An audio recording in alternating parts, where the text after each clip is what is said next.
que tu espera do YouTube, do Machinima, desse monte de rede que está surgindo, que está crescendo? O que tu espera disso tudo para a profissão youtuber? Cara, pode pôr tudo. Vou assumir aqui a homossexualidade. Eu ia te Vambora. dizer, tu sabe que eu vou botar na edição esse pode pôr tudo em várias partezinhas do vídeo depois, né?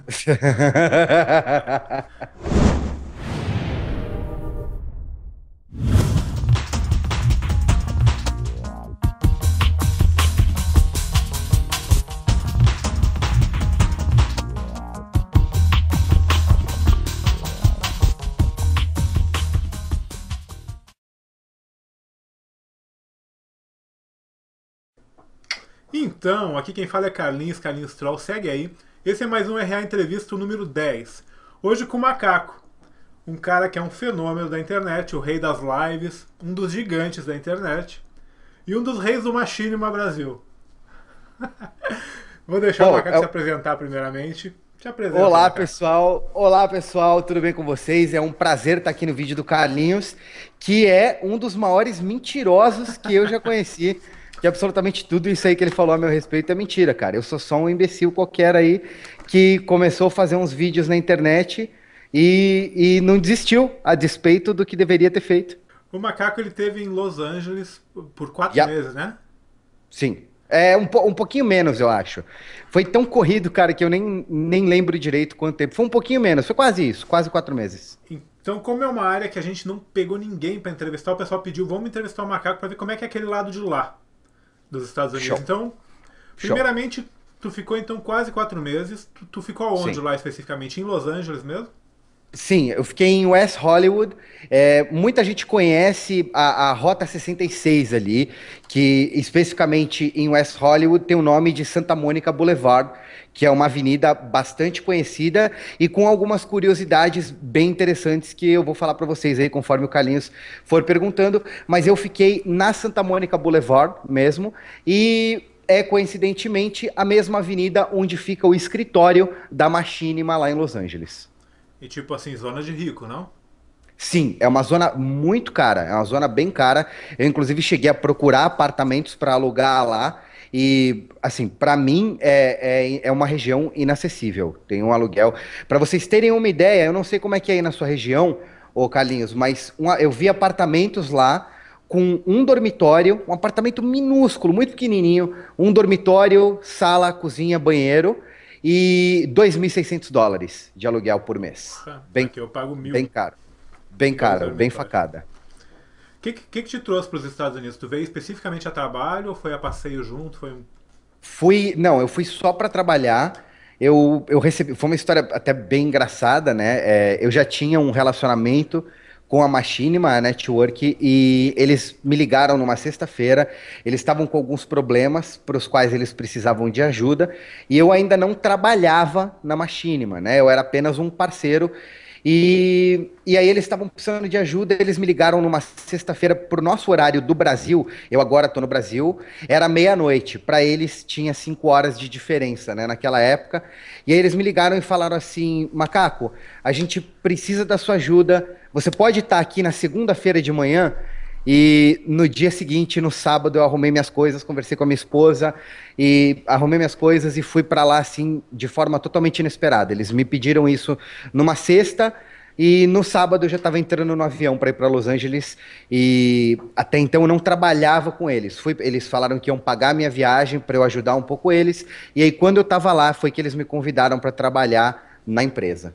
Mas tu veio com visto de turista para cá. Na verdade, não é exatamente um visto de turista, o Carlinhos, porque eu sou espanhol, né? E quando você tem o passaporte da União Europeia, é um pouco diferente do visto que se tira para ir do Brasil para os Estados Unidos. É um documento que se chama ESTA, né? Você só entra no site do governo americano, você preenche aquele formulário, paga a taxa, e aí você tem uma autorização que sai instantaneamente, ela não depende de aprovação, e ela te permite ficar por 6 meses no país. Mas tu é espanhol nascido na Espanha? Não, eu sou espanhol, eu tenho a Tem cidadania cidadania espanhola. espanhola. Ah, bom. Sim. Eu nasci aqui em São Paulo. Da minha família inteira, somos só eu e a minha mãe que fomos nascidos aqui no Brasil. O resto, toda a minha família é da Espanha. O Macaco tem mulher e filho. A tua mulher e filho tem o passaporte espanhol também? O meu filho tem, né? Como ele é filho de espanhol, ele passa a ter direito. Então ele já tem. Ele também, quando ele foi para lá, eu passei bastante tempo, né, em Los Angeles. E aí, quando a minha família foi, ele foi também com o passaporte espanhol dele. Só a minha esposa que precisou tirar o visto que os brasileiros estão acostumados a tirar. Foi tranquilo o processo dela? Não, cara, nunca é tranquilo, né? Nunca é tranquilo. É bem incerto. Eu tava conversando com o Vitor Lugero outro dia, muitos de vocês devem conhecer ele do YouTube, e ele, por exemplo, ele teve o visto recusado e eles não dão muitas explicações, né? Eles falaram assim que, não atende os requisitos, e quando ele perguntou que requisitos, eles falaram aqueles lá, sabe?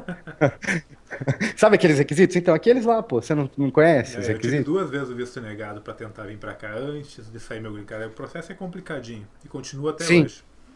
sim. Como é que foi trabalhar no escritório do Machinima, numa empresa dos Estados Unidos?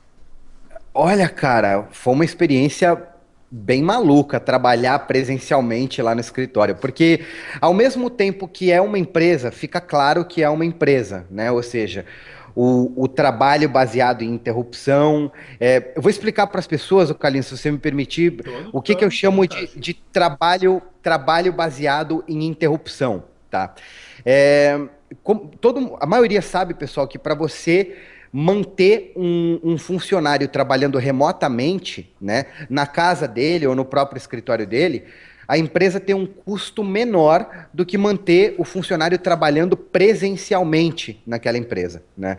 E por que é que as empresas fazem isso ainda? Por que que as empresas ainda mantêm os funcionários ali trabalhando dentro das empresas, nos escritórios?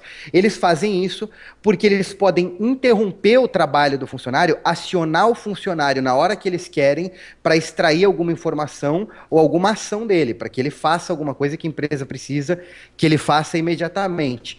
Então, a Machinima é uma empresa bem dicotômica, cara, porque você percebe que ela é uma empresa, só que ao mesmo tempo você está trabalhando no teu escritório e de repente você vê, isso é real, aconteceu, e você vê um cara vestido de Robocop correndo e gritando do lado de fora da tua sala, entendeu? E com uma fantasia muito irada de Robocop e um cara correndo e gritando, assim, é bem divertido, cara. É um Mas ambiente divertido. é um ambiente muito divertido, cara. Aquilo que vocês veem muitas vezes nos vídeos do Made, que é o host, para quem não sabe, do Inside Gaming Brasil, do Ten for the Win, etc, né? Aquilo que vocês veem nos vídeos do Made, da gente brincando lá com o Air Drone do Black Ops 2, do Care Package, controlando aquele negócio voando nas mesas, aquilo a gente não pede pro pessoal, ó, pessoal, para de trabalhar e vamos fingir que estamos trabalhando pra gente gravar um vídeo. Não, a gente pega e sai brincando com o negócio. Por sinal, tu e o Porque Mage ficaram trollando um outro direto, né? Tinha videozinho, uma sériezinha de um trollando o outro. o pessoal me pede pra continuar com a série e pede a ele também pra continuar com essa série até hoje. Eles gostam, né, cara? Pimenta no dos outros é sempre refresco. Agora Mas conta, simplesmente não conta. deu pra O continuar. Mage Fala é aí. gay? Pô, absolutamente. Não é, pessoal. Eu tentei converter ele pra ele se tornar gay, mas eu não É que eu consegui. vi uns Não deu boatos por certo. aí, até em hashtag grande aí, que o lado feminino dele é grande. Não, ele não é, mas vamos falar, Made, se você estiver assistindo, tá? Um beijo pra você. Mas ele fez uma série aí chamada Made for You, né? E isso me lembrou imediatamente de uma polêmica que aconteceu entre o Dado Dolabella e o João Gordo, porque o João Gordo tirou sarro do Dado Dolabella porque ele tinha um CD chamado Dado para Você. Não vou dizer nada, mas foi um nome que lembrou, né? O Mage é um que eu quero entrevistar também, porque mora lá em Los Angeles, tem uma história dos Sim. Estados Unidos, futuramente vai estar aqui no canal. Sim, ele mora há muitos anos, né, nos Estados Unidos, e ele morou em Cape Cod também, que é mais pro teu lado aí, né, que é pro teu lado, e agora se mudou para Los Angeles para trabalhar na Machinima também. Isso que eu ia te perguntar, tu já conheceu outros estados daqui, viajou bastante nesse tempo ou não? Não, cara, eu só conheci a Califórnia e a Flórida, foram os dois únicos estados que eu conheci aí nos Estados Unidos. E tudo nessa vez que tu veio ou já tinha vindo antes? Não, eu já tinha ido duas vezes antes para ir. As duas eu tinha ido para Flórida, uma para Orlando, outra para Miami e agora eu conheci a Califórnia. Como é que foi ficar longe da família esse tempo todo? Tu que tem um filho Um pequeno ainda mais. Como é que eles receberam essa notícia, até que tu falou que foi rapidinho assim? Cara, foi. Primeiro, né? Como é que foi ficar longe deles? Foi um pesadelo, em primeiro lugar. Eles receberam muito bem porque não era certo e definido o quanto tempo eu ficaria lá, né? A princípio eles falaram, olha, vem pra cá, a gente vai pagar a estadia pra você, a gente vai pagar as passagens pra você, porque a gente precisa da sua ajuda pra resolver alguns problemas, etc. Eles precisavam de uma espécie de consultoria pra algumas coisas, né? E lá eles me convidaram para o emprego que eu tenho hoje. Na verdade, eu tenho dois empregos na empresa, né? São dois empregos distintos. E um é para cuidar da parte de mídias sociais e o outro para cuidar da parte de programação, né? E então eles me convidaram para esses empregos, eles me ofereceram esses empregos quando eu estava lá. Então a minha família e nem eu mesmo sabíamos que eu ia ficar tanto tempo lá em Los Angeles, né? E foi muito difícil, cara. Foi a primeira vez quando eu fui para lá, o meu filho, meu filho é novinho ainda, né? E em toda a vida dele, nos 4 anos de vida dele, eu nunca tinha passado nenhum dia longe dele, né? E aí, de repente, pô, passei muito tempo longe. Quando eu tava no aeroporto, cara, para ir para lá, ele foi o caminho inteiro no carro, né, pro aeroporto, conversando comigo, batendo papo, brincando, foi bem legal. E aí, quando chega naquela parte do embarque mesmo, né, que a tua família não pode mais entrar e você entra lá naquele corredor, cara, ele percebeu que eu tava indo viajar, ia ficar um tempo fora, e eu já tinha explicado pra ele, ele tinha entendido.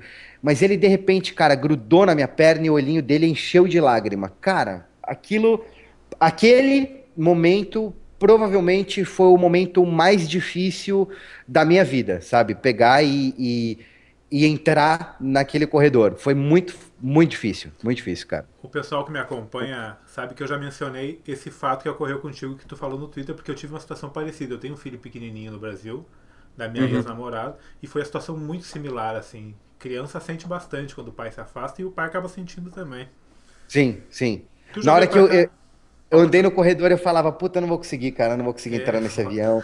Só que ao mesmo tempo, eu sabia que podia surgir esse emprego, né? Eu sabia que podia surgir uma oportunidade bacana e que no fim das contas, isso é por ele, né, cara? Qualquer coisa que eu faça que me traga um retorno financeiro é pela minha família. Eles são a coisa mais importante da minha vida, então era por ele. E Então. hoje virou o rei do machine no Brasil. Pô, olha, cara, eu tô mais pro faxineiro, mas de qualquer forma é só um rótulo, então não tem problema nenhum. E como é que era teu inglês antes de vir pra cá? Já falava fluente? Não, eu já falava fluente. Eu sempre tive bastante facilidade com idiomas. Eu nunca estudei inglês, né? Na verdade, nunca estudei em cursos de inglês, essas coisas todas. Mas quando eu era bem pivete, né? Eu tive o meu primeiro computador que era um TK-3000 2E, né? Ainda não existia os IBM PC, os 286, os 386. E não existia literatura, pessoal, eu tô falando de uma época em que ainda não existia mouse, ainda não existia internet, etc, Que né? o disquete E era em fita cassete, num era gravadorzinho. fita gravador É, cassete, eu depois tive eu o tive um TK2000. drive. Pois é, cara, eu tenho muita saudade dessa máquina, e um drivezão de disquete flexível desse tamanho, assim, a gente apelidava de Horácio, né? Ele fazia um barulho enorme, cabiam 360 kbytes no disquete, e você tinha que pegar um furador assim, colocar do lado dele, e furar um lado dele, para você poder virar o disquete e gravar do outro lado dele também. E como não existia literatura para você aprender a mexer no computador naquela época, eu fui obrigado a começar a procurar e pegar dicionário e ir traduzindo as coisas, etc. E foi nessa época que eu aprendi a programar em Basic, tive o meu primeiro contato, primeiro não, vai, segundo contato com games, que o primeiro foi na época do telejogo, e comecei a fazer alguns joguinhos de brincadeira numa linguagem que chama Basic, que é a linguagem que você caía assim que você ligava o TK-3000 2E, né? Era uma espécie de sistema operacional dele, só que é uma linguagem de programação que estava built-in na memória do TK-3000. Então, depois vieram os jogos Adventure Point and Click, isso já na minha adolescência, né? Day of the Tentacle, que era a continuação do Maniac Mansion, Indiana Jones and the Fate of Atlantis, Indiana Jones and the Last Crusade, eu tô falando fora da ordem cronológica.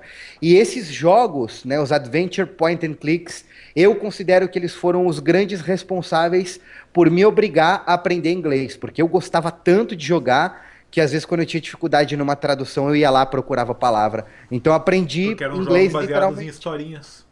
Em histórias, exatamente. E tudo era baseado em ações. Você tinha um menu de ações, né? Por exemplo, use, pick, etc. E que eram os verbos, né? E você tinha que interagir com os elementos da tela, os objetos que você tinha no seu inventário e essas palavras. Você tinha que ler os diálogos, tomar a decisão do que você ia responder nesses diálogos. Quem já jogou The Secret of Monkey Island sabe disso. Então, esses jogos me obrigaram a aperfeiçoar meu inglês quando eu era moleque ainda, né? E aí eu acabei aprendendo. Eu jogava muito Larry, pra ver peitinho das mulheres. Não lembra do Larry? É o Era o Laser, gordozinho da época. era o Ele é Leisure ótimo. Suit Larry. Sim, Leisure Suit Larry. Teve umas 7, 8 versões desse É, jogo. teve muitas. Era bem conhecido, era bem conhecido. Como é que... E tu deve lembrar também, o Carlinhos, do Where in the World is Carmen Sandiego.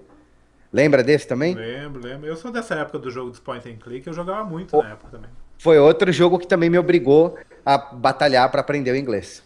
Como é que foi a tua visão assim quando tu chegou lá em Los Angeles? Porque uma parte dos Estados Unidos mais rica, uma parte mais glamourosa. Qual é a tua Sim. visão que tu tem de lá com Flórida, por exemplo? É muito diferente?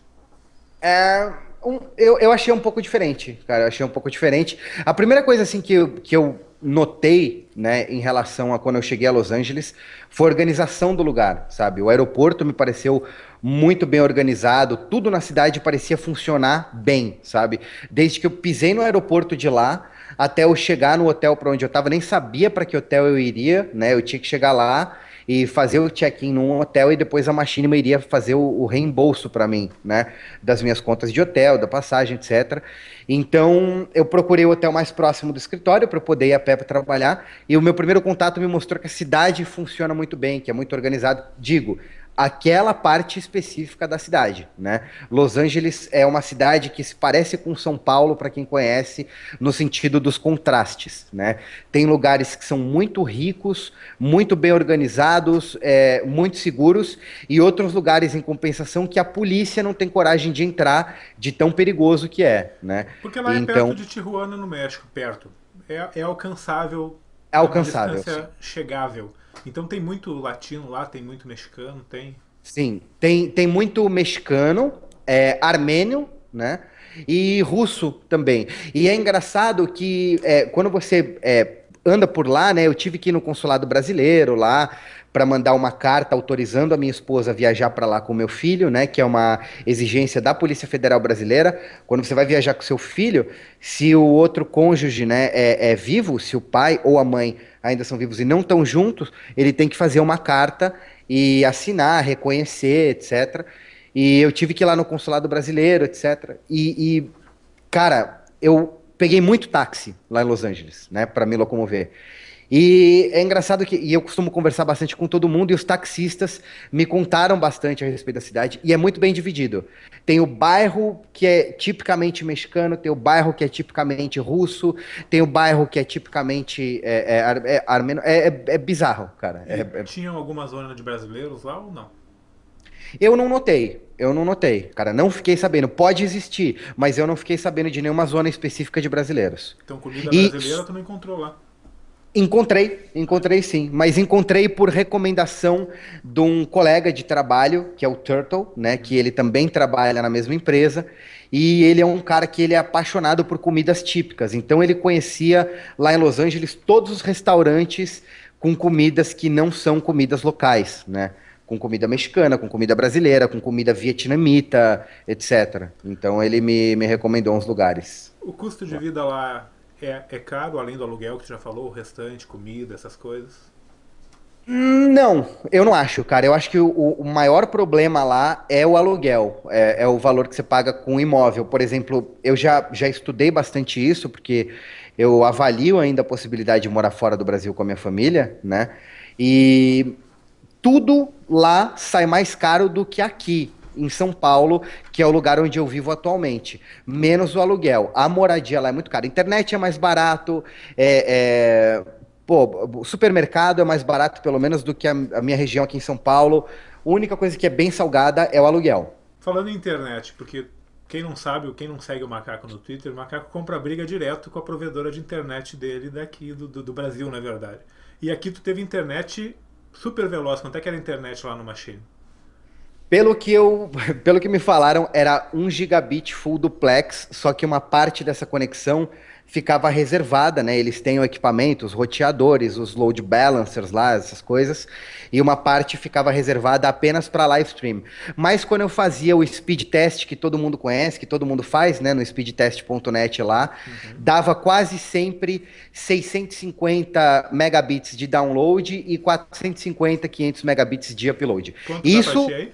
aqui pra mim dá 18 de download e 0,7 de upload. Dá menos de 1 megabit de Então upload. qualquer atraso de Isso, voz do macaco aí de vídeo é culpa de quem? vocês já sabem. NetVirtua é sempre o melhor pra você. A empresa de merda.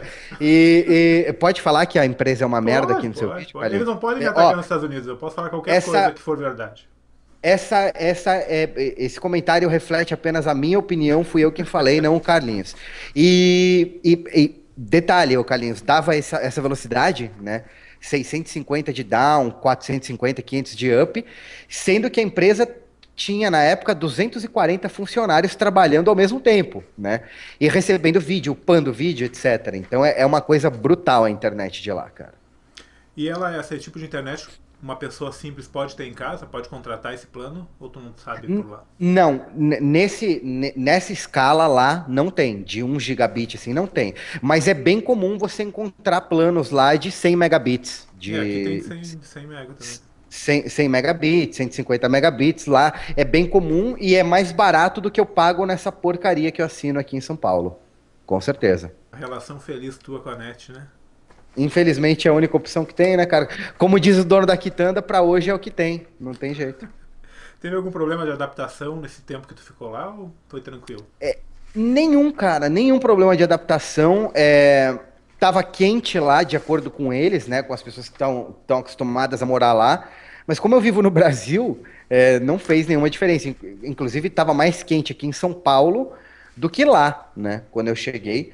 E, pô, acho que a maior dificuldade de adaptação que as pessoas enfrentam é por causa do idioma mesmo, né? Para conseguir se virar, etc. Então, não tive esse problema. Eu achei o povo daquela região onde eu fiquei hospedado muito educado, muito respeitoso. Você para para pedir uma. Toda vez que eu tive que parar para pedir uma informação para alguém, qualquer coisa, as pessoas eram extremamente prestativas de uma tal forma, ô Carlinhos, que chegava a me assustar às vezes, né? Por exemplo, teve 2 vezes já interessantes. Uma vez que eu estava na Best Buy, que a balconista, eu perguntei onde é que eu podia pegar um táxi, né, para voltar para onde eu estava, para o endereço onde eu estava. E ela falou que era difícil pegar táxi naquela área, em Los Angeles em geral é difícil pegar táxi. Ela pegou o celular dela, ligou para uma empresa de táxi que ela conhece para chamar um táxi para mim, sabe? Que é uma coisa que, pô, foi bem receptiva. O pessoal realmente, normalmente fala, mas gringo não é tão acolhedor. Não foi o que eu senti lá. Eu senti que é um povo bem acolhedor. E já cheguei a receber oferta de carona também lá, o que é um bocado estranho, sabe? Em vez da pessoa ficar com medo, fala, pô, você quer uma carona? A pessoa que nem me conhece, eu te levo, eu tô indo para tal endereço e eu passo ali pertinho, eu te deixo ali, você só vai ter que andar 2 quarteirões. Então, eu achei o povo muito receptivo e muito educado lá, cara. Esse foi o meu contato com aquela parte de Los Angeles. Eu, em 4 anos aqui, digo a mesma coisa que tu está dizendo. Eu só tenho carinho de 99,9% de todos os americanos que eu conheci. São super gentis, super atenciosos. Tive a mesma impressão, cara. Foi muito legal, muito legal. Tenho nada assim para falar, pô, isso aqui foi horrível, sabe? Não tenho. Quem não acompanha o Macaco, ele tá para se mudar de São Paulo. O que impede tu vir para os Estados Unidos? O que é mais a questão da segurança, né? Não segurança pública, tá, pessoal? Não interpretem mal, porque se fosse segurança pública eu iria para Venezuela e não continuaria aqui onde eu moro, porque a questão da segurança pública, infelizmente, a gente paga uma tonelada de imposto aqui no Brasil e o governo não devolve pra gente em benefícios sociais como eles deveriam, né? Por causa da corrupção, etc. Falta de planejamento. Mas a questão da segurança de estadia. Como eu não tenho um green card, né? No máximo a empresa oferece um work permit para mim, que é bem diferente de um green card, tá, pessoal? Eu não tenho uma estabilidade. Como eu tenho um filho, eu preciso buscar coisas, claro, que sejam mais certas, né? Por exemplo, para eu tirar o meu filho da escolinha dele que ele faz aqui no Brasil e matricular ele lá fora, imagina se dá algum problema no meu processo de imigração e depois de 6 meses eles falam, olha, você tem que voltar para o Brasil. Isso depois de você investir num contrato de aluguel, né, que tem um determinado tempo, e de você investir em, de repente, mobília para tua casa, e todo o desgaste, todo o esforço que você faz, tanto o esforço financeiro como pessoal, nesse processo de adaptação, e aí depois de 6 meses, de repente o processo de imigração pode ser interrompido, e eles falam, ó, lamento, mas a gente não vai renovar o teu work permit ou qualquer coisa do gênero, e você vai ter que voltar para o Brasil. Esse é o meu receio ainda, né? Tem uma chance pequena, normalmente depois que a pessoa vai, é mais fácil, né? Eles veem que a pessoa. Eu já estou empregado numa empresa americana, né? Eu já tenho um emprego numa empresa norte-americana. Na verdade, 2 empregos, inclusive, porque os meus empregos na empresa em que eu trabalho tem 2 contratos diferentes. Então, para o governo norte-americano, eu sou um cara que eu estou gerando dinheiro, né? Eu tô movimentando a economia, comprando no país e arrecadando impostos. Então, para o governo é vantajoso, mas nunca se sabe, né? Mas existe a possibilidade. Existe, Tu estuda existe a ela. possibilidade. Sim, eu estudo ela com muito carinho. Eu tenho um filho pequeno, né, cara? E assim, o que eu puder dar de oportunidade pro meu filho de que vá acrescentar na vida dele, é o que eu quero, né? E não é apenas a questão de, por exemplo, é uma cidade que tem mais segurança do que a cidade onde eu moro. É uma cidade em que a qualidade de vida é melhor onde eu moro. Não é apenas isso. Tem também a oportunidade de você conhecer outras culturas. Isso enriquece muito a vida de qualquer pessoa. Você poder conviver com pessoas que são completamente diferentes das que você já conviveu até hoje, para ensinar para elas e aprender com elas. Isso é uma oportunidade muito grande, cara. E acho que todo mundo aí no teu programa de entrevista, né, cara, que você entrevistar, vai sentir essa mesma sensação de que você enriquece muito a tua própria cultura quando você tem contato com outras culturas diferentes. Sem Você dúvida. aprende a aceitar diferenças, você aprende a compreender que mesmo apesar das diferenças, a gente é todo mundo igual, a gente quer a mesma coisa na vida, a gente quer viver em paz e ficar feliz e sustentar a nossa família. Então, é bem legal, cara. É uma experiência muito enriquecedora você conhecer outros povos. Eu já falei pro Macaco em outras conversas de Skype que para uma criança pequena, eu acho que é muito bom estudar e viver aqui, porque ele vai ter muito mais. Uma escola é muito mais bem preparada. Eu não sei se chegou a conhecer as escolas daqui, mas o ensino é muito mais bem preparado, os laboratórios são Uhum. melhores. Então eu acho que para uma criança é muito bom. Então se tu tiver a oportunidade, pensa bem, porque Pois vale a é, pena. Para o teu próprio pois filho é. vale a pena. Sim, sim. Tu teve algum tipo de preconceito por ser brasileiro ou algo do gênero? É difícil dizer, né, cara? Porque o que que acontece? Quando você é novo num lugar e você passa pouco tempo, você nunca sabe se um determinado tipo de tratamento é porque você é o new guy, né? Ou seja, você é o novato, é o cara que acabou de chegar, ou se é porque você é de outra cultura, porque você é de outro país. Mas foi muita exceção, né? Por exemplo, lá no escritório da própria Machinima, tinha 99% das pessoas que eram super receptivas e vinham bater papo, vinham trocar ideia, vinham perguntar, pô, cara, como que é lá no Brasil? Como que é isso? Como que é o público do YouTube? É maneiro? Como que é a interação entre os produtores de conteúdo? É legal, tal? E tinha uma ou outra pessoa, eram exceções, né, que não vinham trocar muita ideia, sabe? Mas é aquela história. Pode ser porque eu era o novato, ou pode ser porque o cara é mais reservado. Sempre tem aquela pessoa que às vezes a gente confunde. A gente não pode julgar as pessoas sem conhecer. Porque às vezes é simplesmente um cara que é mais reservado, ou que é tímido, ou que é introvertido e não tem facilidade em se sociabilizar. E a gente pensa, o cara é metido. E aí, muitas vezes a gente se engana, né? Então a gente só pode julgar as pessoas quando a gente conhece. E, cara, sempre tem pode falar palavrão no seu programa de Pode, entrevista, pode, Carlinhos? pode, pode. Sempre tem pau no cu em qualquer lugar do mundo, pessoal, Tem, entendeu? tem, sempre Não tem. é privilégio do Brasil. Tem pessoas. Ninguém é totalmente bom, ninguém é totalmente ruim, e sempre tem o pau no cu em qualquer lugar do mundo. Então é difícil dizer. Eu honestamente, não teve nada que eu falei assim, isso aí foi preconceito porque eu sou brasileiro, entendeu? Mas, não sei. O que me falaram lá é que os mexicanos, eles sofrem sim um pouco de preconceito. Ainda mais lá que é uma região que, pelo que apresenta, por ser mais perto do México, deve ter bastante mexicano. Aqui a gente não vê tantos, por exemplo, aqui, pra essa região. Lá tem bastante, lá tem bastante. E o que me falaram é que os mexicanos, infelizmente, eles sofrem um pouco de preconceito lá. Você teve algum mico aqui na América, ou com idioma, costume, alguma coisa, que te deixou meio encabulado?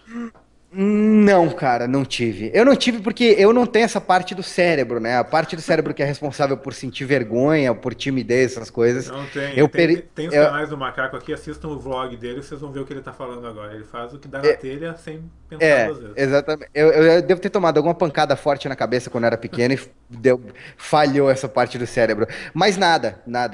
Até porque o ambiente em que eu tava, cara, o pessoal lá do escritório da Machinima, todo mundo é doido, sabe? Eles são, pô, eles têm uns hábitos já pré-estabelecidos de quem trabalha com entretenimento, de quem trabalha com muitas vezes com humor, etc. Então era todo mundo doidão lá, cara. Não tinha essa. Doidão no bom sentido, tá, pessoal? De serem pessoas que não têm frescura de fazer brincadeiras ou de ouvir brincadeiras. Onde é que youtuber é melhor valorizado? No Brasil ou nos Estados Unidos, já que tu conheceu os dois lados Lá de nos Estados youtubers? Unidos. Ah, é? Nos Estados.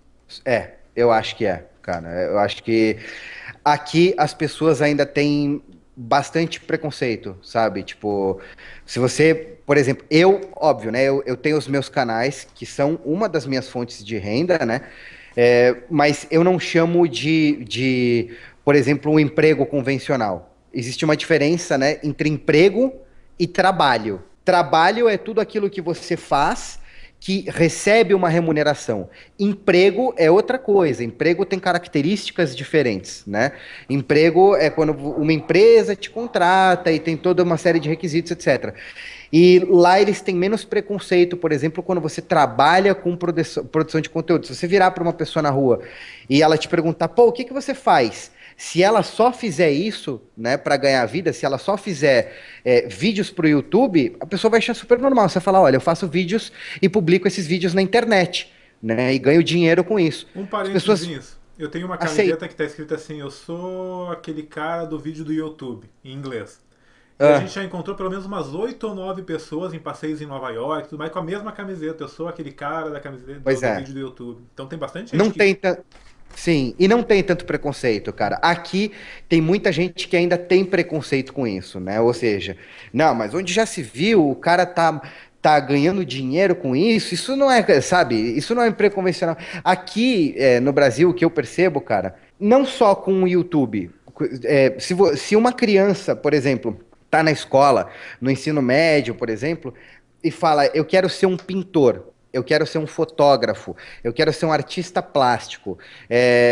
As pessoas ainda têm bastante preconceito, né? Infelizmente, é ignorância, né, cara? A ignorância, ela só vai embora com o tempo e não adianta você combater a ignorância com mais ignorância, né? Ou seja, você bater de frente com essas pessoas que ainda não compreendem que qualquer coisa que você faça, que seja honesta, que não prejudica ninguém e que você tá feliz fazendo, que você ama fazer, tá correto, né? Se você não tá infringindo a lei, não tá prejudicando ninguém, você ama fazer aquilo, ótimo, é digno, vá em frente, batalhe, consiga, né? Mas só o tempo vai mudar isso. Porque, diga-se de passagem, tem canais tão profissionais quanto programas de televisão hoje em dia no YouTube. Não?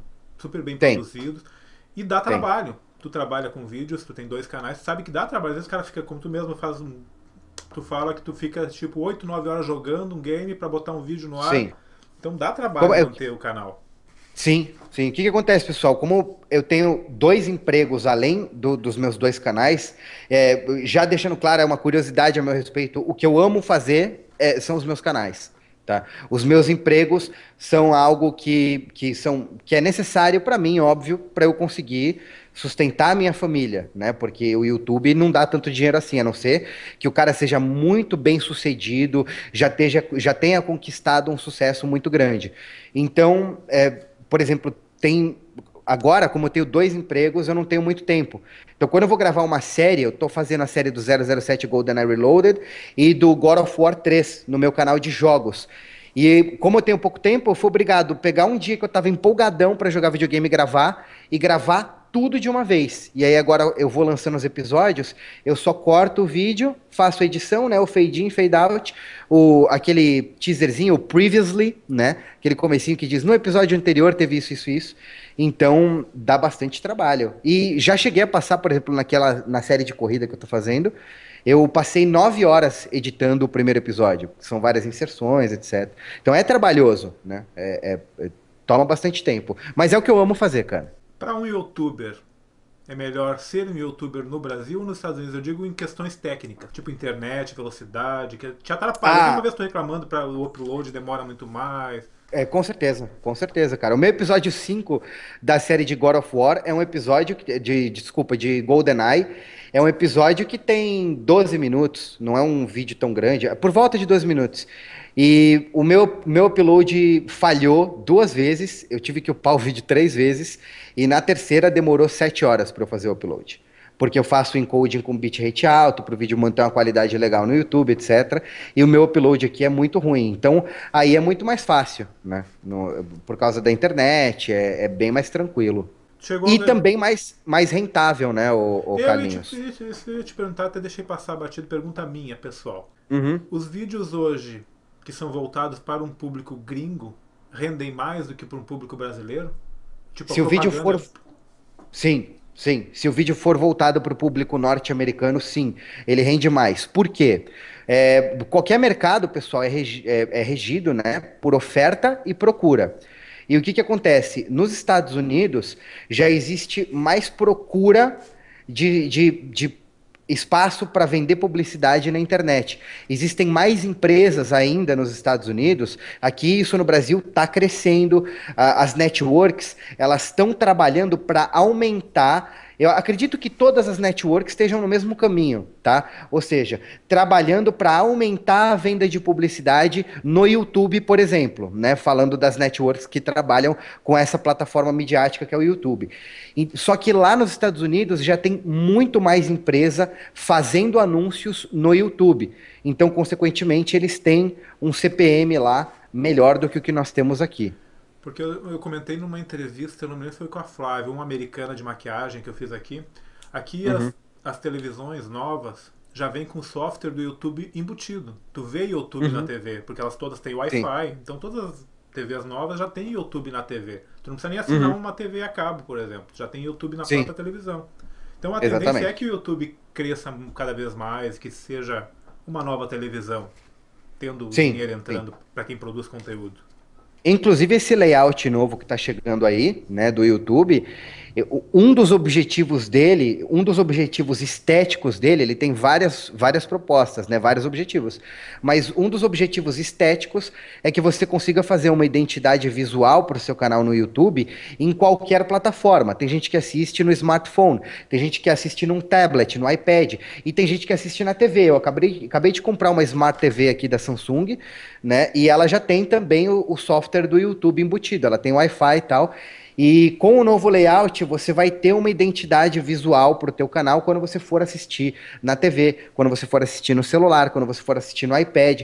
Tem uma imagem que ela é pré-formatada, ela tem as características dela lá, a especificação técnica, para você conseguir isso. Então o YouTube está se expandindo em várias plataformas diferentes. Tu encontrou algum astro em Los Angeles? Algum famoso? Sim, encontrei, cara. Eu vi bastante lá. Lá é bem comum, né? Tipo assim, bem comum mesmo? Passeando na rua? Sim, né? Tipo, você vai almoçar e aí você vai no restaurante e tá lá aquele ator de filme de Hollywood, né?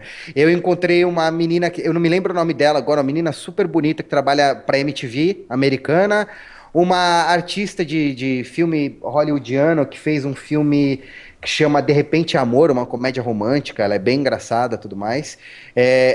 Por lá é bem comum, inclusive filmagens e tal, isso é comum a ponto de as pessoas não falarem, nossa, olha, aquele ator lá, entendeu? Nem As tu, pessoas... de brasileirão, assim, que não conhecia, nunca tinha visto, correr pra tirar foto com algum?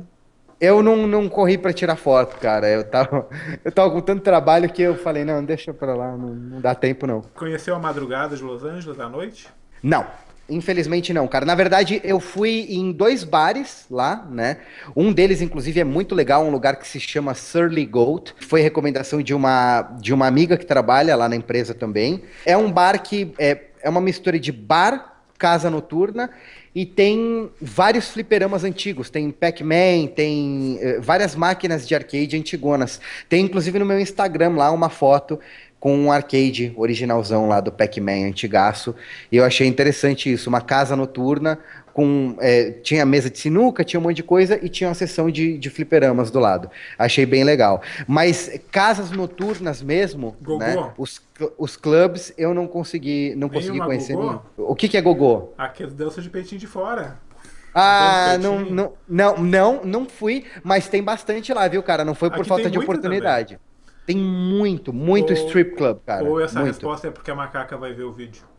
Olha, se a macaca estiver vendo o vídeo agora, ela deve estar falando, haha, trouxa, não foi. Porque ela sabe que não teve tempo. A minha mulher, ela é muito tranquila em relação a esse tipo de coisa, Ah, Carlinhos. deve Eu tenho ser, porque bastante tu sorte. ama umas 10 Twitter feminino por dia? Eu É, te amo é, é, tal, eu te amo tal, aquela lá é gata tal. exatamente. Ela é muito tranquila em relação a isso, cara. Ela tem confiança justamente porque ela sabe que eu faço as brincadeiras na frente dela, ela lê tudo, etc. Então ela sabe, né? Ela não tem problema nenhum com isso. Pra gente finalizar, Macaco, o que tu espera do YouTube, do Machinima, desse monte de rede que tá surgindo, que tá crescendo? O que tu espera disso tudo pra profissão youtuber? Olha, cara, a primeira coisa que eu espero realmente é que, primeiro, né, não em relação apenas às networks, mas em relação ao público, às pessoas e à cultura. A primeira coisa que eu espero é que as pessoas comecem a respeitar, né, o trabalho de um youtuber como o trabalho de um pintor, como o trabalho de um fotógrafo, como o trabalho de um lixeiro, como o trabalho de um gari. Apesar de alguns dos que eu citei serem empregos, como por exemplo o pintor, o lixeiro, o gali, o administrador de empresa, o chefe de almoxarifado, são empregos, mas todos eles, nem todo trabalho, aliás, nem todo emprego é um trabalho, mas, bom, vocês entenderam o que eu quis dizer, me confundi agora. Eu quero que seja visto como um trabalho, como outro qualquer, cara. O pintor, ele faz o que ele quer para ganhar o dinheiro, o gari, o youtuber, etc. Já em relação às networks, eu acho que tem que haver um esforço de todas as networks e de todas as empresas, e isso eu trabalho para uma network que é a Machinima, mas eu tenho liberdade para dar as minhas opiniões sinceras, até mesmo para os meus superiores na Machinima. Eu acho que tem que ser mais valorizado o poder de divulgação de publicidade que um youtuber tem. Um youtuber tem um público que é extremamente segmentado, né? Que é um público que é bem conhecido, que confia, porque a gente tem um contato muito próximo com o nosso público, a gente interage em tempo real, a gente interage ao vivo, a galera se torna realmente nossa amiga, né? Você sabe muito bem disso, pela relação que você tem com os teus inscritos. Você passa a confiar no teu público e o teu público passa a confiar em você. E, pô, cara, vamos imaginar que uma empresa chuta um valor aleatório qualquer, ô Carlinhos. Alto, baixo? Entre 50 centavos e 3 dólares, por exemplo. Chuta um valor qualquer aleatório que venha na tua mente. 2, porque eu sei que é um valor bom. Tá bom, vamos imaginar que um youtuber ganhe o valor imaginário aí que o Carlinhos chutou. 2 dólares para 1.000 visualizações, tá? Para você imprimir 1.000 panfletos vagabundos de papel vagabundo em preto e branco para distribuir na rua no centro de São Paulo, custa muito mais que esses. Você falou 3 dólares? 2 dólares, Dois. né? Custa É muito verdade. mais que esses 2 dólares. E as pessoas vão pegar esse panfleto e vão jogar no lixo. Já o que um youtuber falar no canal dele, o que um youtuber mostrar no canal dele, a pessoa que tá lá, ela já tá lá para ouvir sobre aquele tema que a pessoa fala. Então, certamente, eu acho que os produtores de conteúdo independente da plataforma YouTube ou qualquer coisa do gênero, se eles ganham com base em publicidade, né, com certeza o trabalho deles tem que ser mais valorizado. Isso é o que eu espero. Ainda tem espaço para todo mundo, porque, tipo assim, há uns 2, 3 meses atrás eu dei uma entrevista para um outro canal e disse: eu pressinto que os gamers vão começar a fazer mais vlogs, porque deu uma Uhum. quedinha de views nos gamers Sim, top. Caiu uns 10, sim, 15% das views, eles vão começar a fazer vlog. E realmente sim, aconteceu isso. Então, sim. Eu não me sinto ameaçado por eu ser um vlogueiro que um gamer venha fazer vlog, digamos, entrando no meu mundo. Assim como se eu Uhum, botar um gameplay, eu não vou atrapalhar o público dele que já é fiel a ele. Então, uhum. na minha visão, eu acredito que o YouTube tenha espaço para muito mais gente. Qual é a tua visão disso? Tem espaço para todo mundo? Quem quer criar um canal deve criar, deve acreditar Sim, nisso. sim, eu acho que sim, cara. O que que acontece? Para tudo na vida existe oferta e procura, né? E eu não estou falando apenas em relação a mercado, por exemplo, ou economia. Eu estou falando em relação a qualquer coisa que você puder imaginar. Se você tiver numa cidade e você é um cara que distribui laranjas para as pessoas na rua, né? E as pessoas querem consumir laranjas, se você for o único cara que está entregando laranja na rua, as pessoas vão todas te cercar. Se tiverem 10 pessoas entregando laranja, as pessoas elas vão se dividir e vão cercar esses 10. Então, não estou falando apenas de economia e de mercado, estou falando de tudo, né? Existe oferta e procura. Só que eu não acho que deva existir essa ameaça, esse pensamento que você falou de competição, né? De você se sentir ameaçado porque tem mais pessoas fazendo o que você está fazendo, porque ao mesmo tempo que aumentam os produtores de conteúdo, também aumenta o Aumenta o público. público, né? Porque esse novo produtor de conteúdo, ele vai chamar mais pessoas para assistirem aquilo, que ainda não assistiam, por exemplo, pessoas que antes só assistiam a TV convencional, ou que antes só liam revistas, o que quer que seja, né? Ele vai pegar os amigos dele, o círculo de convívio dele, e vai chamar mais pessoas. Então, aumenta a oferta de conteúdo, mas também aumenta a procura por conteúdo. Então, acho que as pessoas não devem sentir essa ameaça aí. Ah, não, pô, não pode ter mais. Claro que pode, deve, entendeu? O importante não é se aumenta a oferta de conteúdo ou não. O importante é se aumenta ou não a qualidade do conteúdo. Aí sim, porque o que me preocupa é a queda de qualidade daquilo que é produzido, né? Porque se tiver uma boa qualidade, as pessoas vão querer ver, não tem jeito. E vai ter cada vez mais público para assistir. O Juiz Nobre estava comentando sobre isso para os canais novos. Faz teu Uhum. canal, confia no teu sonho que tu vai ser descoberto um dia. Alguém vai gostar, alguém vai dar um like, tu vai ser descoberto. Não precisa ter pressa. Tipo, eu levei um ano pro meu canal começar a ter 1 milhão de views, por exemplo.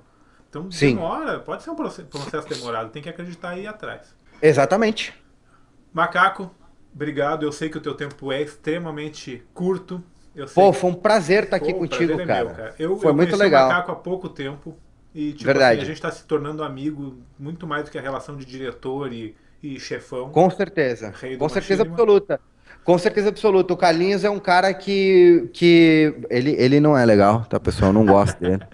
O Não é Macaco é nada. mó gente boa, cara. O Macaco tá A sempre gente, brincando, tá sempre a feliz, gente, independente do que acontece. é verdade, cara. A gente se deu muito bem, né, o Carlinhos, Eu desde o também. começo, cara. Sempre, cara. E o Carlinhos, ele me foi apresentado através de uma pessoa que ela parece que ela tem um toque mágico e todo mundo que eu conheço através, são duas pessoas, na verdade, né?